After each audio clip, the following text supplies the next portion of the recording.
ಮಹಾಲಯ ಪಕ್ಷದಲ್ಲಿ ತರ್ಪಣವನ್ನು ಬಿಡುವುದರಿಂದ ಆಗುವ ಲಾಭ ಏನು? ನಮಸ್ಕಾರ, ಪ್ರೇರಣಾ ಯೂಟ್ಯೂಬ್ ಚಾನೆಲ್ಗೆ ಸ್ವಾಗತ.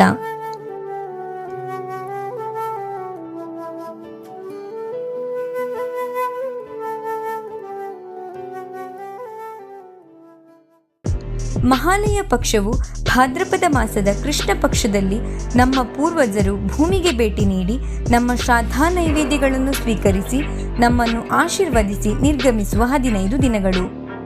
ಮಹಾಲಯ ಶ್ರಾದ್ದ ಮಾಡುವುದು ಮುಖ್ಯ ಎಂದು ನಮ್ಮ ಶಾಸ್ತ್ರಗಳಲ್ಲಿ ಬರೆದಿದ್ದಾರೆ. ಯಾವ ತಿಥಿಯಂದು ಶ್ರಾದ್ದ ಮಾಡಿದರೆ ಯಾವ ಲಾಭ ಸಿಗುವುದು? ಪ್ರಥಮದಲ್ಲಿ ಶ್ರಾದ್ದ ಮಾಡುವುದರಿಂದ ಸಂಪತ್ತು ಬರುತ್ತದೆ. ದ್ವಿತೀಯದಲ್ಲಿ ಒಬ್ಬನಿಗೆ ಸಂತತಿಯನ್ನು ಅನುಗ್ರಹಿಸುತ್ತದೆ.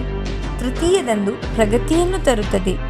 ಚತುರ್ಥಿಯಂದು ಶತ್ರುಗಳಿಲ್ಲದ ವ್ಯಕ್ತಿಗೆ ಕಾರಣವಾಗುತ್ತದೆ. ಪಂಚಮಿಯಂದು ನಮಗೆ ಚಿನ್ನ ಮತ್ತು ಬೆಳ್ಳಿ ಸಿಗುತ್ತದೆ. ಷಷ್ಠಿಯಂದು ಕೀರ್ತಿ ತರುತ್ತದೆ. ಸಪ್ತಮಿಯಂದು ನಮಗೆ ಶಕ್ತಿಯನ್ನು ಆಶೀರ್ವದಿಸುತ್ತದೆ. ಅಷ್ಟಮಿಯಂದು ನಮಗೆ ಜ್ಞಾನವನ್ನು ಅನುಗ್ರಹಿಸುತ್ತದೆ. ನವಮಿಯಂದು ಉತ್ತಮ ಜೀವನ ಸಂಗಾತಿಯನ್ನು ನೀಡುತ್ತದೆ. ದಶಮಿಯಂದು ಆಚರಿಸಿದರೆ ಎಲ್ಲ ಇಷ್ಟಾರ್ಥಗಳು ಈಡೇರಿಸುತ್ತವೆ.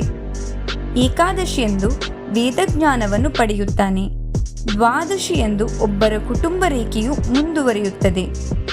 ತ್ರಯೋದಶಿಯಂದು ಅಪರಿಮಿತ ಸಂಪತ್ತು ಸಿಗುತ್ತದೆ.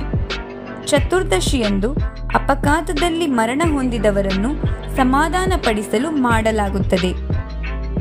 ಮಹಾಲಯ ತರ್ಪಣ, ಮಹಾಲಯ ಶ್ರಾದ್ದ ಮತ್ತು ಮಹಾಲಯ ಅಮಾವಾಸ್ಯೆ ಪೂರ್ವಜರಿಗೆ ಧಾರ್ಮಿಕ ನೈವೇದ್ಯಗಳಿಗೆ ಮಹತ್ವದ್ದಾಗಿದೆ. ಈ ಮಾಹಿತಿ ನಿಮಗೆ ಇಷ್ಟವಾಗಿದ್ದರೆ ಲೈಕ್ ಮತ್ತು ಶೇರ್ ಮಾಡಿ ಮತ್ತು ನಮ್ಮ ಪ್ರೇರಣಾ ಯೂಟ್ಯೂಬ್ ಚಾನೆಲ್ ಅನ್ನು ಸಬ್ಸ್ಕ್ರೈಬ್ ಮಾಡಿ. ಧನ್ಯವಾದಗಳು.